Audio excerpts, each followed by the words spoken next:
When I caught the flu that winter, it hit me harder than I expected. 4 decades of showing up early, staying late, and never calling in sick had finally caught up. The doctor said, "You need rest, Mrs. Harper." Rest to me meant folding laundry slower. But to Darren, it meant something else entirely. He came over with Lena one Sunday carrying soup and worry. "Mom, this place is too big for you alone," he said. Lena smiled, that gentle but calculated kind of smile. "It would be easier if we stayed here a while. We could help with bills. You'd have company." Company. That word felt sweet at first, like honey before the sting. I hesitated. The house had always echoed with my own rhythm, the kettle whistle, the creak of the hallway, the quiet hum of my old radio. But the truth was, the winter nights were long, and I missed voices. So I nodded. All right. It might be nice to have laughter again. For the first week, it was nice. We ate together. Darren fixed the loose porch light. Lena complimented my stew and even offered to declutter the guest room. She said it like a favor, but her tone made it sound like a mission. Then little by little, I realized she wasn't decluttering, she was erasing. The first change was the curtains. I came downstairs one morning and the floral ones Charles and I had picked on our 25th anniversary were gone. In their place hung thin white sheets that looked like they belonged in a photo studio. Next, the sofa. My sturdy blue couch, the one with a small tear from when Darren jumped on it at age 10, vanished. A beige sectional arrived the next day, smelling like synthetic leather and new money. Lena called it minimalist chic. I called it soulless. When I asked where the old couch went, she said cheerfully, "I donated it." Decluttering brings abundance. I smiled because mothers don't shout over furniture. But I wrote in my journal that night, "Abundance feels empty tonight." Then she moved on to the photos. The wedding picture of Charles and me gone from the mantel, replaced by a framed quote that read, "Grind now, shine later." It felt like a tombstone for warmth. One Saturday morning, I woke up to the smell of bleach and lavender polish. Lena stood on a step stool reorganizing the kitchen cabinets. "Morning," she said. I made a few updates to the house rules. She handed me a printed sheet, yes, printed with bullet points. House guidelines. 1. No sugar in tea or coffee. It attracts ants and bad habits. 2. No strong-smelling foods after 7 p.m. 3. TV volume limited to 25. 4. Keep kitchen counters camera ready. 5. Always knock before entering the content room. I blinked. Content room. She pointed at the dining area. "Oh, that's where I film my brand videos now. Lighting is perfect here." I looked around. My family table had turned into a backdrop for other people's approval. The comedy came on a Wednesday afternoon. I was brewing tea, quietly humming to the radio. Lena walked in mid-shoot, holding her phone face glowing under a ring light. "Stop," she yelled. "No sugar. It ruins the brand aesthetic." The spoon froze halfway to the cup. I stared at her. "It's tea, dear, not a scandal." She gasped like I'd said something obscene. Behind her, the ring light slipped off its stand and rolled across the floor, knocking into her tripod. The phone flew, hit the counter, and landed perfectly in the sugar bowl. I truly tried not to laugh. But the look on her face was priceless. Powdered sugar floated in the air like fairy dust of justice. For a brief, beautiful second, it felt like the universe sided with me. Darren came running in, alarmed by the noise. "Everything okay?" Lena pouted. "Your mom destroyed my setup." I raised an eyebrow. "By existing in my kitchen," he sighed, torn between us the way sons always are. "Let's all calm down." We did. Or at least I pretended to. That night, I found her reorganizing my spices. She held up a jar of cinnamon. "This label font doesn't photograph well," she said. I wanted to ask if compassion photographed better. The tension wasn't loud. It was slow. It seeped into the floorboards and my chest. I started timing my tea breaks when she wasn't filming. I moved quieter, as if noise itself required permission. The house no longer breathed with me. It inhaled on her schedule. Even small things became battles. One evening, I turned on the TV to watch an old cooking show. Lena appeared instantly. "Oh, sorry, can you keep it down? I'm doing a voiceover." I nodded, remote in hand volume, barely audible. She smiled sweetly and closed the door behind her, the door of my living room. I sat there in silence, realizing something cruel. This was no longer my home. It was her stage, and I was the quiet audience. Still, I found my little acts of rebellion. When she wasn't looking, I replaced her herbal detox bags with chamomile. When she said no sugar, I stirred honey instead. When she filmed in the content room, I tiptoed behind the camera wearing my pink robe covered in kittens. One of her followers commented later, "Love the cozy grandma vibe. I laughed so hard I nearly spilled my tea." It wasn't much, but it was something. It reminded me that humor is armor. But the humor couldn't hide the truth forever. Every inch of that house now bore her fingerprints, sleek, cold, and precise. Darren was distant, wrapped in his job search and shame. He didn't see the way my shoulders tightened each time Lena spoke. Or maybe he did, and chose not to. One night, while locking up, I saw my reflection in the window, small, blurry, and tired. I whispered, "When did I become a guest in my own story?" The rain began again outside, soft at first, then heavier. I sat by the window listening to the drops hit the glass. There was no thunder yet, but I could feel one coming. The kind that doesn't strike from the sky, but from the heart. That's when I realized something I hadn't wanted to admit. I wasn't afraid of Lena's rules or her camera. I was afraid of what silence was turning me into. Because silence can feel polite until it becomes a prison. Voiceover steady but trembling, I started to feel like a tenant paying rent with silence. And somewhere deep inside, a quiet decision formed one that would soon change everything. It started with a sigh, not the kind that follows exhaustion, but the kind that carries calculation. Lena stood in the living room one morning, arms folded, face tilted toward the ceiling like she was inspecting a crime scene. "This lighting is awful," she muttered. "The shadows make everything look old. Maybe that's why my engagement's down." I looked up from my cup of tea. Or maybe people are just tired of hearing about kale. She didn't laugh. Instead, she turned, scanning the walls. "You know, this house could really use a remodel. Something fresh, open concept, maybe new flooring." Her tone was honey dipped in vinegar. "This house," I said, setting my cup down, "is paid off, and so is my patience." Her smile tightened. "Darren and I could get a small loan. You know, to modernize. You deserve a beautiful space too, Evelyn." I heard the words, but the subtext was louder. "You're in my way." That evening, Darren came to my room, knocking gently. He looked like the same little boy who once asked permission to borrow the car for prom. "Mom," he began, "Lena just wants to make the place nicer. She's used to more polish." I closed my ledger. Yes, I still keep one old habits die hard. Polish costs money, son. Money that doesn't grow on countertops. He rubbed his neck. "It's just a small loan." I shook my head. "Loans are for people still climbing, not for those already at the top of the hill." He looked wounded, like I'd attacked his pride instead of his reasoning.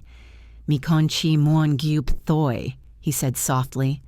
I smiled sadly. "Then help by keeping what's already whole." He nodded, but the guilt stayed on his face like a shadow that wouldn't move. Days later, Lena began leaving catalogs around the house. "Dream kitchen makeover, modern living spaces, your brand, your home." Each page was a glossy temptation. One afternoon, I caught her filming a manifestation video. She stood in front of my mantle saying, "When you visualize abundance, it finds you." Behind her, my old photo with Charles was half hidden by a ring light. I moved it slightly so his face showed. She turned off the camera. "Oh, that's kind of depressing, Evelyn. The photo, I mean. Death energy doesn't really align with my aesthetic." I stared right at her. "Then maybe you should find a different house to align with." The first sign of real trouble came wrapped in paper. A letter from the bank addressed to me but worded strangely. It confirmed the activation of an authorized sub-account under my name. I frowned. I hadn't opened any sub-account. When I checked online, the screen showed my main savings linked to a new card number. It was small, only $2,500 had moved, but that wasn't the point. It wasn't about the money, it was about access. I printed the statement, sat in silence, and felt the kind of chill that doesn't come from weather. That night at dinner, I decided to play along. "Lena," I said casually, "did you happen to visit First National Bank lately?" She blinked too quickly. "Why would I? We use online banking now." "Of course," I replied. "It's just, they said an account under my name was opened last week." She froze mid-bite. Darren looked confused. "Mom, are you sure? Maybe it's a scam email?" "Oh, I'm sure," I said, smiling like a woman who just discovered the ending before everyone else. "Funny thing, scams usually come from strangers, not from inside the house." She put down her fork. "Are you accusing me of something?" "Not yet," I said softly, "but I'm keeping receipts digital and emotional." The silence that followed was thick enough to chew. The next morning, I dressed in my gray coat, the one with deep pockets and deeper memories, and drove to the bank. It felt like crossing a battlefield I'd already won once the day Charles and I made our last mortgage payment there. Inside, the teller greeted me with the standard cheer. "Good morning, Mrs. Harper. How can I help?" Before I could speak, a familiar voice called out from the next counter. "Evelyn Harper. Is that you?" It was Janet, my old co-worker from the municipal office, now working as a senior account manager. She rushed over, eyes soft with recognition. "I haven't seen you in ages." "How's retirement treating you peacefully?" I said until recently. Her smile faded as I explained what happened carefully without naming names. When I handed her the printout, her brows knit together. "This sub-account was authorized online with your details, but the digital signature doesn't match yours." She lowered her voice. "You did the right thing coming in. Let's secure your accounts right now." She guided me to a private desk and began clicking through files. The sound of typing felt like armor being forged. While she worked, she glanced up and said, "You'd be surprised how often this happens, Evelyn. Usually a relative, someone with just enough access to be dangerous." I nodded slowly. "People think elder abuse means bruises.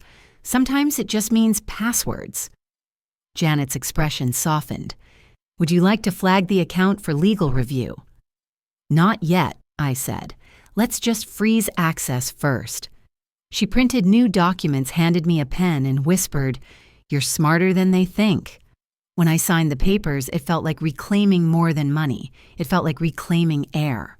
As I left, Janet touched my arm. "I'll keep an eye on the system. If there's another attempt, I'll call you directly." "Thank you," I said. She smiled. "You always took care of everyone at the office. Now it's our turn to take care of you." Outside, the wind picked up crisp and cutting. I walked to my car with a quiet fire in my chest. Halfway home, I stopped at a cafe, ordered chamomile tea with sugar. As I stirred, I thought about the irony. The woman who preached no sugar had been sneaking something far more toxic into my life. When I returned home, the mood was different. Lena was in the kitchen acting casual, but her eyes followed every move I made. She asked, "Everything okay at the bank?" "Perfect," I said sweetly. They complimented my vigilance. She blinked. "Oh." Darren entered, holding his phone. "Mom, did you really freeze the joint account?" "Yes, dear. Temporarily. Just a little financial spring cleaning." Lena's lips twitched. "That's inconvenient." I smiled. "So is identity theft." That night, while they whispered in their room, I sat by the window, again, journal open. I wrote. They see me as soft because I smile. They forget that softness is not weakness. It's patience waiting for proof. Lightning cracked somewhere far away. The house trembled, or maybe it was just my pulse. For the first time in months, I didn't feel powerless.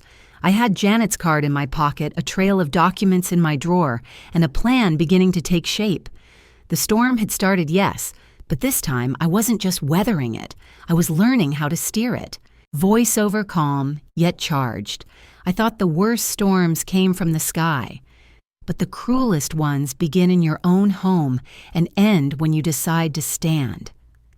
The night it happened began almost beautifully. A soft drizzle, streetlights glowing gold, and laughter spilling out from the cafe where Rose was celebrating her 68th birthday. For 3 hours, I let myself forget about Lena's rules, Darren's silence, and the house that no longer felt like mine. Rose clinked her glass against mine. "To surviving family with good wine and bad manners," she said. I laughed until my ribs ached. That's the only kind worth keeping. For a moment, I felt young again, not because of the wine, but because no one there treated me like I was fading. By 10 o'clock, the rain had thickened into a steady rhythm like a song the night wouldn't stop playing. I said my goodbyes, hugged Rose, and drove home, humming an old tune Charles used to love. The windshield wipers swept away the rain, but not the worry. I still had that quiet ache in my chest, the one that said peace was always temporary. When I turned into the driveway, my headlights caught something strange, a glint of metal where there shouldn't have been one. The front door, the lock. It was new. I frowned, stepped out of the car, the rain instantly soaking through my coat. I tried the key, my key, and it refused to turn. I tried again, harder this time. The metal scraped, then jammed. Pinned to the door was a note written in neat cursive. "Please respect our privacy." I stared at it for a full 10 seconds, rain dripping from my hair onto the paper until the ink bled. Privacy. In my house. I knocked once, then again. The sound was dull against the wood. Inside, I could see the faint flicker of light movement, maybe. A shadow passed near the hallway, then silence. I knocked harder. "Darren. It's me nothing. Lena." I called again, but my voice cracked under the weight of disbelief. For a moment, I thought maybe I was dreaming. Maybe I'd parked at the wrong house. But the rose bushes by the porch were mine. The brass lantern was mine. The doormat that said, "Welcome home," mine. The irony nearly made me laugh. The rain turned heavier, each drop hitting the porch like an accusation. I pressed my forehead to the door, feeling the cold wood. My breath fogged against it as I whispered, "You can take the curtains, but not this." Somewhere inside, a light went off. They were still awake. They just weren't opening the door. That realization landed harder than any storm. They had locked me out, not just of a house, but of belonging. Then I heard the voice I didn't expect from the yard next door. Evelyn Harper. "What on God's damp earth are you doing out here?" It was Rose holding an umbrella and a glass of wine like a weapon. She wore her old pink robe and rubber boots standing under her porch light like a guardian angel with sarcasm. "They changed the lock," I said, half laughing, half choking on rain. She squinted. "What do you mean they?" "My son. His wife." Rose blinked, then let out a low whistle. "If this were my husband, I'd break the window." I smiled through the sting in my eyes. I might. Her eyes twinkled. Now that's the Evelyn I know. For a brief second, we both stood there, two old women, one umbrella, and a universe of indignation between us. The comedy of it almost saved me.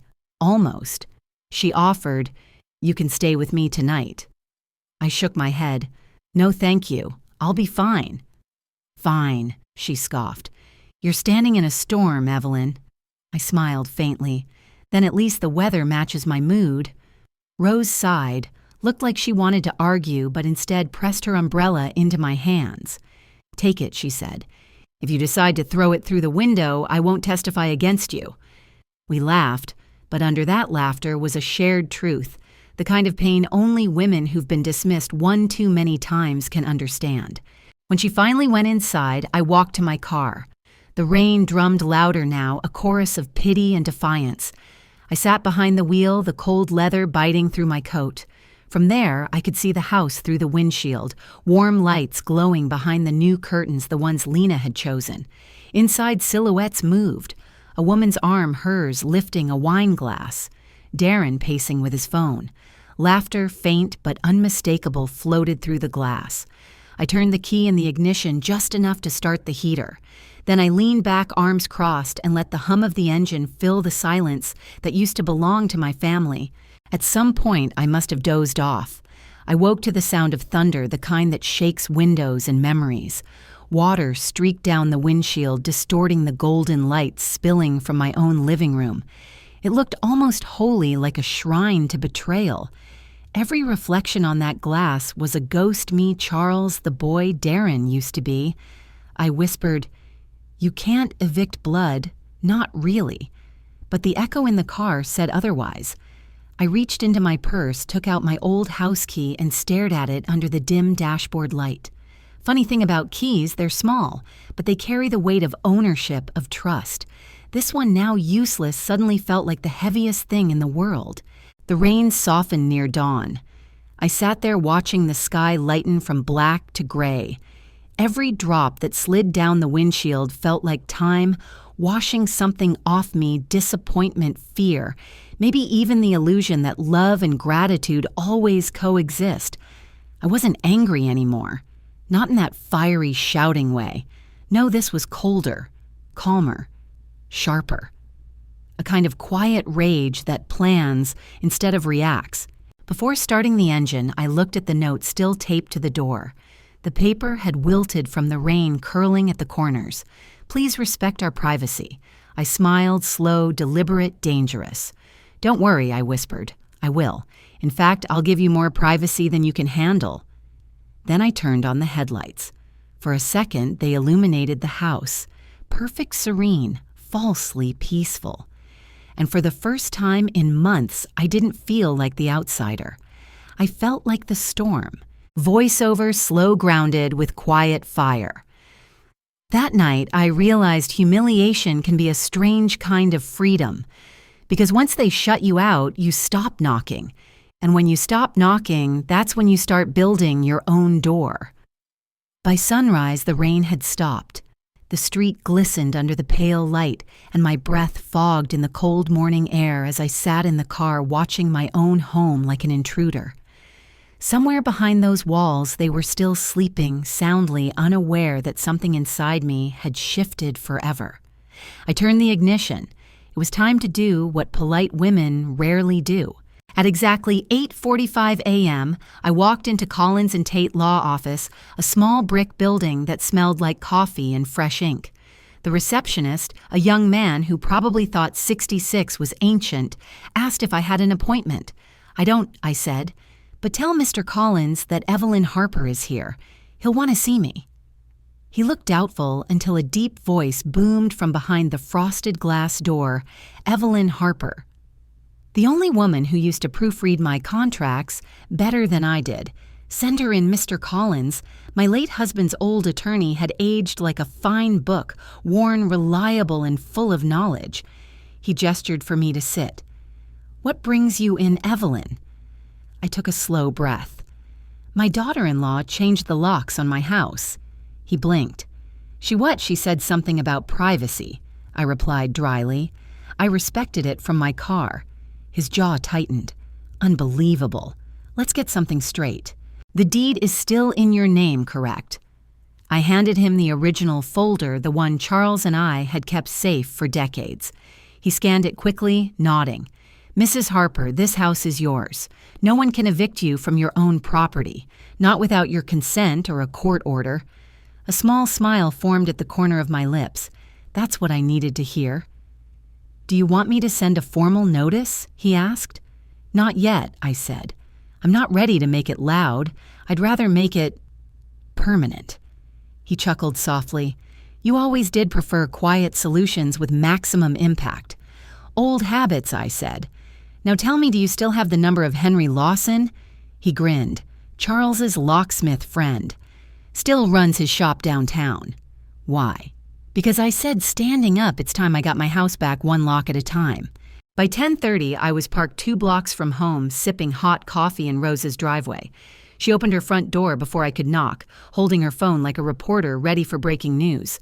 "I heard your engine." "So what's the plan, Bonnie?" I smirked. "You mean Thelma?" She snorted. "Either way, someone's getting justice." I explained the situation, the locks, the deed, the quiet visit to the lawyer. Rose listened, nodding fiercely. "About time, Evelyn. You've been patient long enough. Let me help." I hesitated. "Rose, this could get messy." She grinned. "Honey, I've been divorced twice. I am messy." An hour later, Henry Lawson pulled up in his old blue truck toolbox, rattling in the back. He looked exactly the same, tall, round-bellied, with oil-stained hands and a grin full of mischief. "Well, I'll be damned," he said. "Evelyn Harper, the woman with the world's most stubborn door hinges." I smiled. Still stubborn. But this time, it's not the hinges. It's the people behind them. He gave a low whistle. "I heard about Darren marrying that influencer girl. Never trust anyone who says authentic more than twice a day." Rose burst out laughing, already setting up her phone. "Say that again, Henry. The internet needs this quote." He raised a brow. "What's she doing?" "She's my camera girl," I explained. "We're recording everything. Proof of entry, change of locks, legal restoration of property." Rose adjusted her phone dramatically. "Operation Justice is rolling," Henry muttered. "Lord help me," and got to work. The sound of metal clinking echoed across the porch. Henry unscrewed the shiny new lock Lena had installed. It was sleek, expensive, and completely out of place on an old oak door. As he worked, Rose narrated like she was hosting a true crime documentary. "Here we see Henry dismantling the lock of betrayal," she said into the camera. "Careful," I whispered, laughing. "I need this footage to hold up in court, not go viral." She grinned. "Who says it can't be both?" "At one point?" Henry grunted. "This one's tricky double-cylinder, tamper-resistant. Fancy stuff." Rose leaned closer with the camera too close. Her foot slipped on the wet porch step and she went down in slow motion, yelling, "Justice has slippery floors!" The phone spun through the air, landing in a flower pot. For a moment, all three of us froze. Then Henry started laughing so hard his screwdriver rattled. Even I couldn't hold it in. When Rose sat up soaked and muddy, she looked at me and said, "If this doesn't get 1,000,000 views, I'll sue the algorithm." I handed her a towel. "You might actually have a case." Within an hour, the new lock clicked into place, simple, strong, and unmistakably mine. Henry wiped his hands and handed me 2 shiny brass keys. "One for your purse," he said, "and one for your freedom." The weight of that small metal piece in my palm felt heavier than gold. I turned it between my fingers, feeling something shift inside me, a power I'd forgotten I still had. "Henry," I said softly, "you have no idea how much this means." He gave a gentle nod. "Oh, I think I do. You're not just locking them out, Evelyn. You're letting yourself back in." Rose clapped her hands. "That's the tagline right there." We stood there a moment longer, laughing in the crisp air. For the first time in weeks, I felt like the house and the woman who built it were breathing again. I paid Henry, slipped one key into my pocket, and handed the other to Rose. "Back up," I said, "in case of another content crisis." She winked. "Don't worry, this one's staying offline until you say otherwise." As Henry drove away, I looked up at the house. It stood quiet, dignified, unaware that a new chapter had just begun. I stepped up to the door, slid the key in, and turned it. The lock clicked with a sound so satisfying it might as well have been applause. Inside, the air smelled faintly of lemon polish and betrayal. The silence was thick, but this time it belonged to me. I locked the door behind me and leaned against it, breathing deeply. The house creaked softly as if exhaling in relief. On the table, I placed the spare key beside the old one Lena had replaced. 2 keys side by side, past and present. I smiled and whispered, "Balance restored." Voiceover calm, but electric with quiet victory. Sometimes taking back your life doesn't require shouting. Just a lawyer, a locksmith, and a friend with a camera. Because power isn't about volume. It's about ownership, and I just took mine back. It was still raining when I woke. The kind of soft, stubborn drizzle that makes the air smell clean, but the heart feel heavy. I stood by the kitchen window holding a mug of coffee, watching the gray clouds blur into the horizon. The house was quiet, peaceful even. For the first time in weeks, I didn't hear Lena's phone alarms or her voice rehearsing lines for her content. Only rain and silence, the kind that invites decisions. I turned off the stove, rolled up my sleeves, and began what I later called the morning restoration. I started in the bedroom they had taken over. The air smelled of perfume, plastic, and pretension. Neatly arranged on the dresser were her designer handbags, Chanel Prada names that screamed louder than her manners ever did. Next to them sat a silver laptop still open on a paused vlog frame. Her face frozen mid-smile, a mask of perfect confidence. On the vanity bottles of perfume lined up like soldiers, Fleur d'Or Midnight Rain success. I couldn't help but laugh. If irony had a scent, it would smell exactly like that expensive emptiness. One by one, I began to move her things, carefully, deliberately. Each handbag placed into a waterproof bin, each perfume bottle wrapped in plastic, each item documented, categorized, and labeled. This wasn't rage, it was order. And order is the quietest form of power. By 9 a.m., the rain had grown heavier, turning the yard into a mirror of puddles. I stepped outside wearing Charles's old raincoat and my gardening gloves. The cool drops hit my face like a baptism. I spread a large blue tarp on the front lawn, right where my roses used to bloom. Then one by one, I placed her possessions on top handbags, shoes, laptop, a box of skincare products that probably cost more than my car's insurance. I even found her collection of motivational journals. The top one said, "Manifest the life you deserve." So I smiled and whispered, "Consider it manifested." By the time I was done, the tarp looked like an art installation exhibit of consequences. I adjusted everything neatly, almost lovingly, because dignity never leaves my side, even in war. From across the street, Rose's front door burst open. She stood there in her pink robe again, holding her phone like a detective returning to a crime scene. "Evelyn Harper," she shouted through the rain, "are you redecorating or declaring independence?" Both I called back, in alphabetical order. She cackled, walking closer under her giant polka dot umbrella. "Need me to film this because darling poetic justice looks better in HD. "Not this time," I said. "This one's just for me." At exactly 9:40, I heard the sound of tires splashing against the wet pavement. Lena's white SUV turned the corner, her vanity plate gleaming, "Lena Life." The car stopped abruptly at the curb. For a moment, the windshield wipers froze, like even they didn't want to witness what came next. Then the door slammed open, and out she came heels, sinking into the mud hair perfectly straight until the rain decided otherwise. She stared at the tarp at her designer kingdom under the drizzle, her mouth opening and closing like a stunned goldfish. Finally, she screamed, "You can't do this."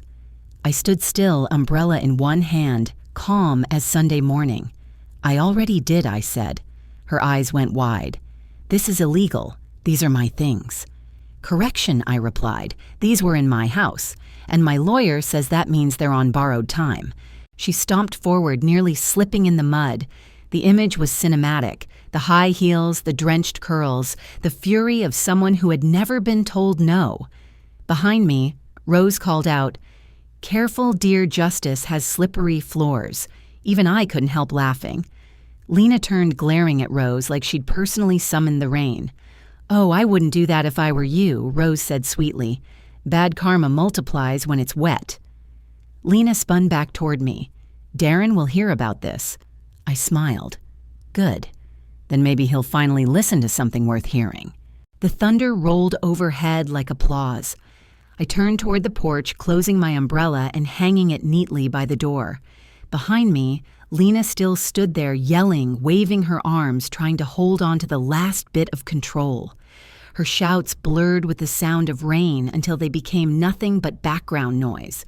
For the first time in months, her voice didn't fill my house, only the wind did. I stepped inside, locked the door, and exhaled. The air inside felt lighter, as if even the walls were relieved. Through the window, I watched her kneel in the rain, frantically covering her things with the tarp, her designer mascara running like black ink. She was protecting what she thought defined her brand's possessions image. But nothing can waterproof pride. I brewed tea, poured 2 cups, and opened the door just long enough to hand one to Rose, who'd been narrating the entire scene from her porch. She took it grinning. "To poetic justice. To better weather," I said. We both raised our cups as lightning flashed, illuminating Lena's silhouette, small-soaked, furious, and utterly powerless. Half an hour later, she gave up. She gathered what she could, dragged her designer luggage toward the SUV, and sped off, splashing through puddles of her own making. Rose whistled low. "Think she learned anything?" "Doubtful," I said, sipping my tea. "But at least the neighborhood's quieter." Inside, I dried my hands, folded the towel, and placed it on the counter. The calm after confrontation is a strange thing, half relief, half melancholy. I didn't hate her. Not really. Hate is loud, and I'd had enough of noise. What I felt was something quieter. Justice settling into place like furniture finally moved where it belongs. By noon, the rain slowed to a mist. I stepped onto the porch again, looking over the lawn. The puddles shimmered like tiny mirrors reflecting a woman I hadn't seen in a long time, steady, dry-eyed, and entirely herself. I reached into my pocket, felt the brass key resting there, still warm, still mine. And for the first time in a long while, I whispered something, not to anyone else, but to myself. "You did good, Evelyn. You did good." Voiceover calm but triumphant like rain turning to sunlight. They say revenge is loud, but that's not true. The best kind whispers drips from the eaves and soaks through until everything false washes away. That morning, I didn't just reclaim my house. I reclaimed the weather. It happened 2 mornings later. The rain had stopped, but the air still smelled of thunder, that sharp scent that lingers after a storm. I was watering the porch plants when I saw 2 police cruisers pull up to the curb. Rose was already outside in her robe again, holding a mug that said "World's Most Honest Gossip." She raised an eyebrow at me and whispered, "Showtime." 2 officers stepped out, young, polite, and visibly uncomfortable. One of them, Officer Ramirez, looked barely older than my grandson. "Ma'am," he said carefully, "are you Mrs. Evelyn Harper?" "I am," I said, smiling. "And you must be here about the world's most unoriginal complaint." He exchanged glances with his partner. "We received a call from a Ms. Lena Harper. She's reported unlawful entry and property damage. Did she also mention she changed the locks on my legally owned house?" I asked sweetly. He blinked. "She did not." I gestured toward the porch. "Well then, let's discuss ownership, shall we?" While I fetched the folder Mr. Collins had prepared for me, Rose quietly tiptoed closer, phone in hand, whispering like a sportscaster. "She's calm, folks. That's the tone of a woman holding a royal flush." I shot her a look. "Rose, please." She mouthed, "I'm documenting justice, not gossip." I returned with the folder property deed mortgage closure statement and the notarized letter from Collins and Tate Law Office. The officer skimmed the papers, jaw tightening. "Everything's in your name. Has been since 1984, I said. "The only thing that's changed is my patience." Before he could respond, Lena's white SUV screeched into the driveway. She jumped out, sunglasses on, despite the clouds yelling, "Don't believe her. She's manipulating everyone." Her voice hit a pitch that could peel paint. The officers stiffened. "Ma'am," Ramirez began, "we're just verifying." "She broke in," Lena interrupted. "She threw my things outside." "That's vandalism." I crossed my arms, calm as a pond. "Correction, I returned your property. With weather protection." Lena turned crimson. "This is harassment." Rose sipped her coffee loudly. "So is waking up your mother-in-law with subpoenas." One officer fought back a grin. The other cleared his throat, trying to keep it professional. Then Henry's old blue truck appeared at the end of the street. He parked beside the cruiser, stepped out, and tipped his cap. "Mornin', officers. I'm the locksmith who changed those locks back." He reached into his jacket, pulled out a USB drive, and handed it to Ramirez. "Full video footage time-stamped recorded by that one," he said, nodding at Rose. "Shows property owner re-entering her own home. No damage, no trespass." Rose waved dramatically. "You're welcome, law enforcement." Ramirez plugged the drive into his patrol tablet. We all stood there in the drizzle, waiting as the video loaded me, Lena, fuming Rose narrating, and Henry humming, "Take it easy," under his breath. On screen, the footage began Henry unscrewing the fancy lock, Rose's voice narrating Operation Justice underway. Then her infamous fall. "Justice has slippery floors," echoed through the speaker, making one of the officers snort. Ramirez tried to hide a smile. That was you, Ma'am. Rose lifted her chin proudly. History in the making. They continued watching until the final clip, Henry handing me the brass key and saying, "You're not just locking them out, Evelyn, you're letting yourself back in." Ramirez looked up. "Well, Mrs. Harper, that's very clear." The other officer nodded. "We won't be pursuing charges. This property is legally yours." Lena gasped. "You can't just..." Ramirez handed her the USB. "Ma'am, maybe take this as evidence of closure." The silence that followed was delicious. You could hear the water dripping off the gutters, rhythmic, peaceful, like applause in slow motion. Lena looked from me to the officers, then to Rose, who was still filming. "This isn't over," she hissed. "Oh, sweetheart," I said softly, "for you, it really is." Rose whispered into her phone camera. "And that, dear viewers, is what we call poetic justice in the Pacific Northwest." When the police finally left, Henry clapped me on the shoulder. "Well, that's the cleanest win I've ever seen without a gavel." I smiled. "You underestimate the power of paperwork." He chuckled, then looked at Rose. "You're not seriously uploading that, are you?" Rose grinned mischievously.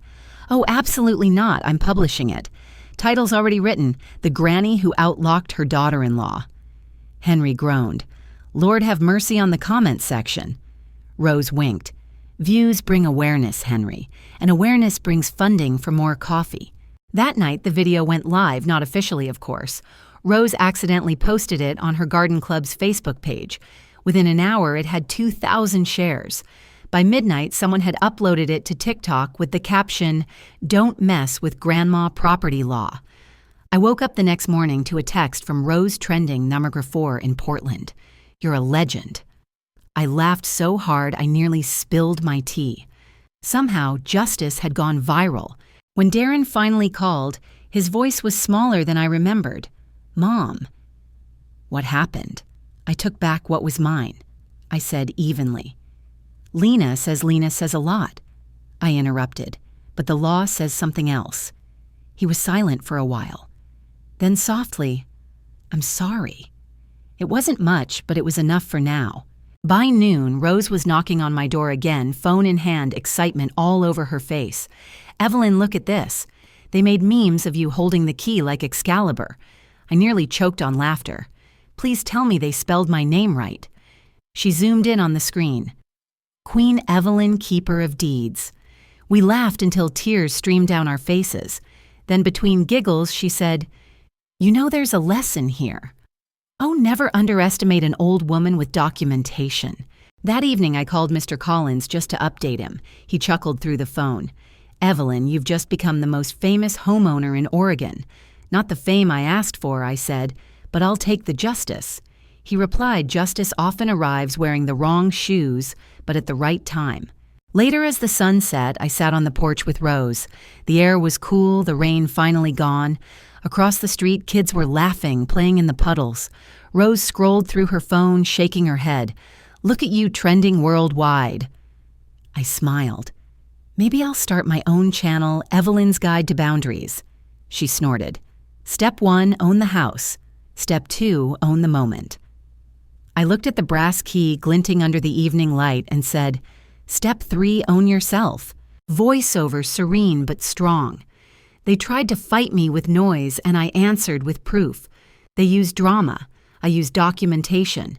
Because in a world full of talkers, the quiet truth still wins, especially when it's signed, sealed, and notarized. It was a Sunday morning, the kind that smelled like coffee and regret. The viral chaos had begun to settle, but not completely. For once, the world outside was quiet. The storm had passed, but inside my heart, the echoes remained. I was sitting by the window with my morning tea when I heard the sound of tires on wet gravel. When I looked up, I saw Darren's old silver sedan pull into the driveway. He sat there for a long moment before stepping out. His posture was the same as when he was a child caught doing something wrong, shoulders hunched, eyes heavy with guilt. He held a paper bag in his hands like it contained an apology he wasn't ready to say aloud. I didn't move. I just waited. He walked up the steps, hesitated at the door, and finally knocked softly, almost politely. The irony didn't escape me. My own son knocking on my door. I opened it, meeting him with a calm I had earned the hard way. "Morning, Mom," he said, voice trembling. "Morning, Darren." For a few seconds, silence sat between us like an unwelcome guest. Then he exhaled. I didn't know she'd changed the locks. I studied his face, that same boy who once fixed broken toys with tape and optimism. But this wasn't a broken toy. This was trust, and tape wouldn't hold it together. "You didn't ask either," I said quietly. The words landed like raindrops on glass, soft but unmissable. He looked down, shame pressing on his shoulders. "Everything just spiraled," he muttered. "Lena said it was temporary. She told me it was for filming security. And you believed her, I asked." He nodded barely. "I thought it was harmless." "Locks," I said, walking toward the kitchen, "are never harmless." I motioned for him to sit while I poured 2 cups of tea. The routine felt sacred, like a ritual passed down through decades, mother and son divided by time and choices, united by the smell of chamomile and the need for understanding. When I handed him his cup, his hands shook slightly. "Thanks," he murmured. I sat opposite him, watching the steam rise between us like a fragile peace offering. "Mom," he said, after a long pause. "I know I messed up. I didn't stop her. I didn't stand up for you. I thought staying neutral was safer." I tilted my head. Neutrality only works when the ground is level, son. In my house, it wasn't. He looked up, startled. I could see his eyes welling up, not with self-pity, but realization. For the first time, he saw me not as Mom, the caretaker, but as Evelyn, the woman who built her own home, her own life, and nearly lost both to someone else's comfort. "I should have come sooner," he whispered. "Yes," I said, "but you're here now. That's something." He tried to smile, but it faltered. "Lena's gone," he said quietly. "She left this morning. Packed up, took what she could, said she needed time to think." "Good," I replied. "I hope she uses it." He sighed. I didn't know how bad it got until I saw the footage, the comments, people calling her the lockout queen. I thought the internet was exaggerating.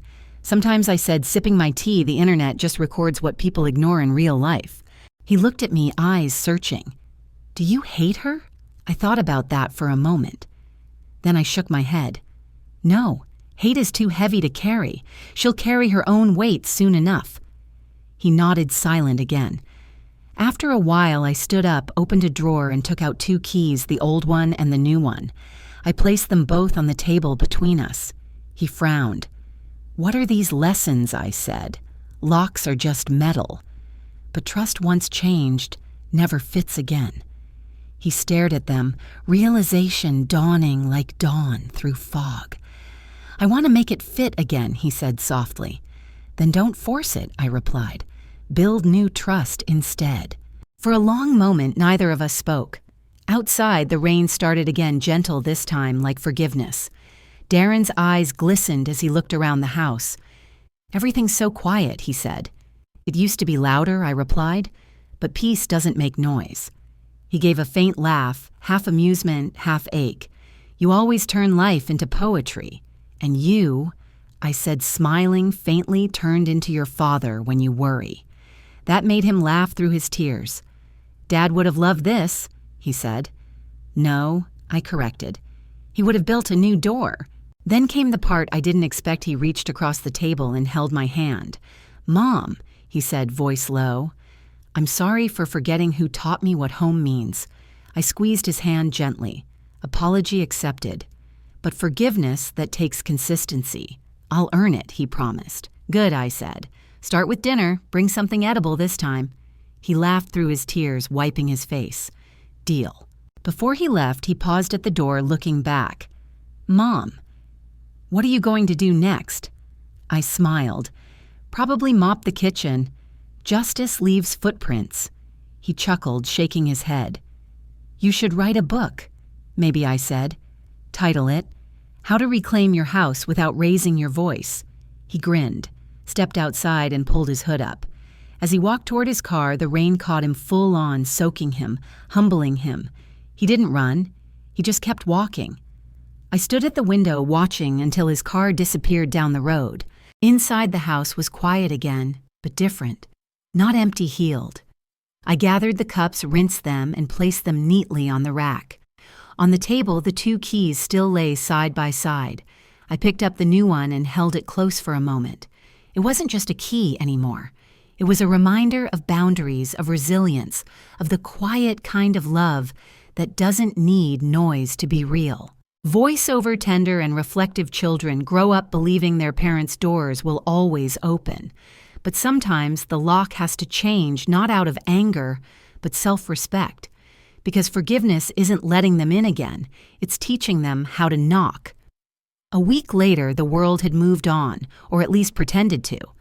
The rain had given way to early summer sunlight, and my garden bloomed brighter than it had in years. Rose called it the post-justice glow. I just called it peace. I'd stopped checking the internet entirely. Rose did enough of that for both of us. Your meme has 1.2 million views, she'd announce over morning tea, as if she were giving a weather report. Apparently, I was now the lockout legend. I didn't understand hashtags, but I understood irony. Then one Tuesday morning, the mail arrived, a thick white envelope with neat handwriting and a faint smell of expensive perfume. Lena. I sat at the kitchen table for a long time just looking at it. The envelope seemed heavier than paper should be. Guilt weighs more than ink. Rose peeked over my shoulder. Well, if it explodes, at least we'll trend again.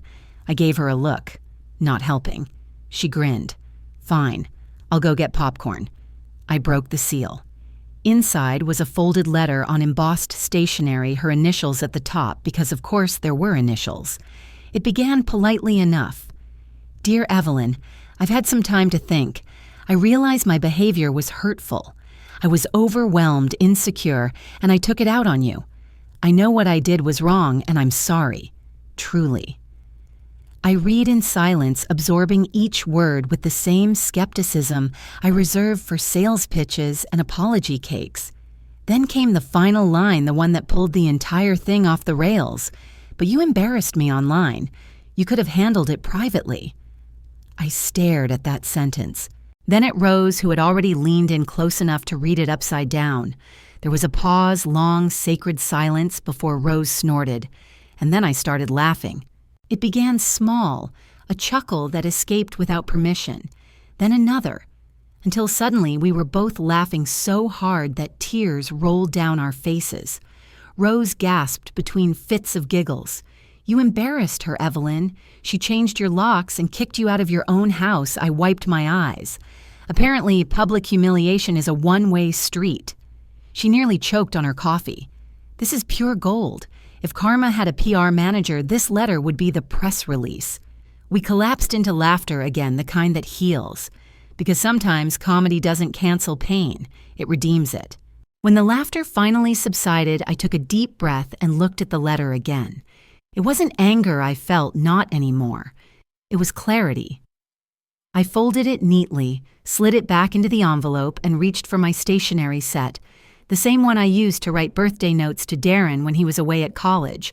If Lena wanted closure, she'd get it Evelyn style. I began to write. Dear Lena, thank you for your letter. I'm glad you've had time to think. Reflection is a fine luxury, and I hope it fits better than those designer shoes in the rain. I understand you felt embarrassed. I can assure you that wasn't my intent. I simply allowed the truth to stretch its legs in public. Sometimes the truth needs air, preferably fresh, not filtered. I paused, smiling as I dipped the pen again. I wish you healing humility and maybe a sturdier pair of heels next time you confront a storm. And just a friendly tip, waterproof mascara goes a long way in emotional weather. Sincerely, Evelyn Harper. Rose was already recording on her phone by the time I finished.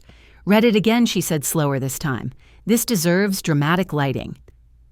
Rose. Oh, come on, it's Educational Boundaries 101 taught by a homeowner. I shook my head, laughing. Promise me you won't post it. I promise I'll try not to, she said, which wasn't the same thing. We sealed the envelope together. I wrote Lena's name in neat, cursive. No anger, no pettiness, just precision. Then I handed it to Rose. "Will you drop it off at the post office with pleasure?" she said. "Consider it express karma." That afternoon, we sat on the porch drinking lemonade, the letter already out of our hands. The air was light, almost playful. Rose leaned back and sighed. "You know, this whole saga could have been a tragedy." "It almost was," I said, "but you turned it into a sitcom." I smiled. "Tragedy is just comedy with better paperwork." She laughed so hard she nearly spilled her drink. "That's your next quote for the internet." "No," I said softly. "That one's just for us." A week passed before Lena replied a short email this time. No perfume, no letterhead, just 2 lines. "You're funnier than I remembered." And yes, I bought waterproof mascara. Rose read it aloud, slapped the table, and declared, "That's character development." I laughed. Or marketing potential. Then I closed the email smiling. For once, the conversation had ended without venom. Later that night, as the crickets hummed outside, I sat at my desk writing in my journal. The pen glided easily, no tremor, no hesitation. I wrote about forgiveness, not as surrender, but as proof that dignity doesn't need an audience. Sometimes the best revenge isn't silence or exposure, it's laughter. Because laughter, when earned through truth, becomes armor. The next morning, Rose appeared at my door holding her tablet. "Evelyn," she said dramatically, "you've inspired a movement." "Oh, Lord," I muttered. "What now?"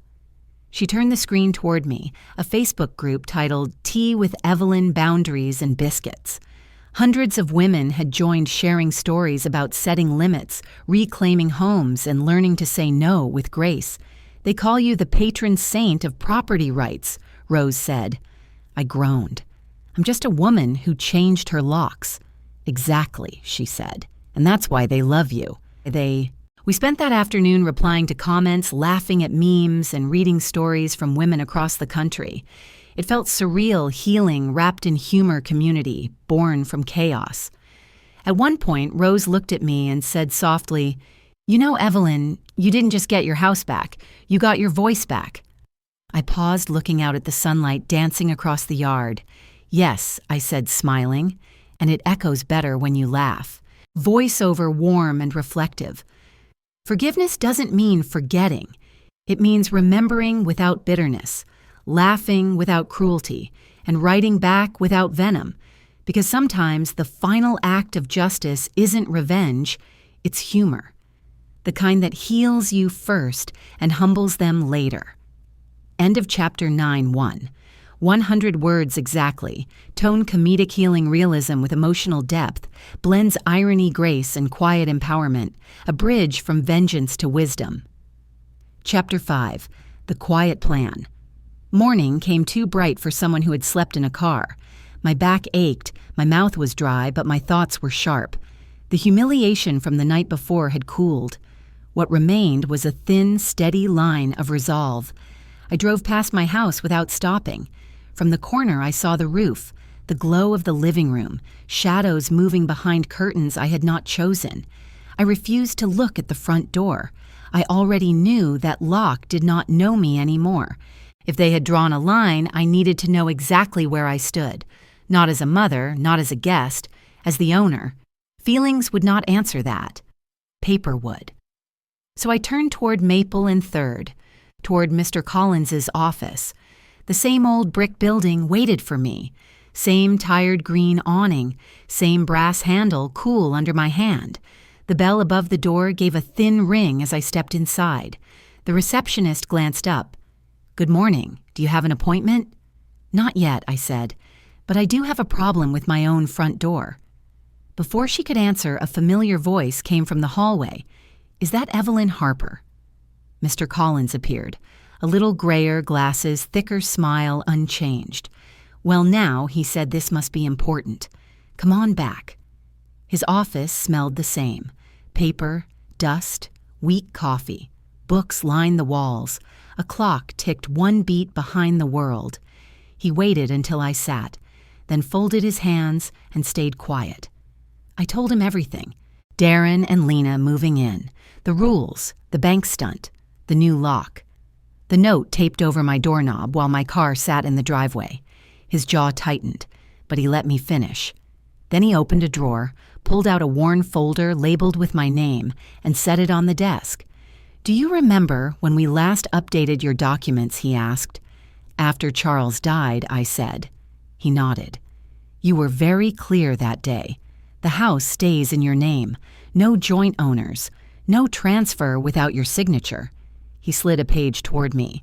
"The deed is in your name, Mrs. Harper. Legally, you are the only homeowner. No one can evict you. No one can change locks to keep you out, not without stepping over a serious line." My shoulders dropped. I had not realized how high they had climbed. "So what do you call what they did?" I asked. In polite language, he said it is ugly behavior. In legal language, it is unauthorized interference with your property. If you chose to push, it could become a case. "So I am not overreacting," I said. He shook his head. "You are being calm. That is different." A small laugh escaped me. "What should I do now?" "For now," he replied, "you act like the owner you are. Keep that note. Save any messages. If you change the locks, do it in daylight and stay composed. Have a witness, maybe even a video. You are not breaking in. You are restoring lawful access. Can they call the police?" I asked. "They can try," he said. "If they do, you show the officers this deed. They will understand quickly and leave your porch the way they found it." He pushed his card across the desk.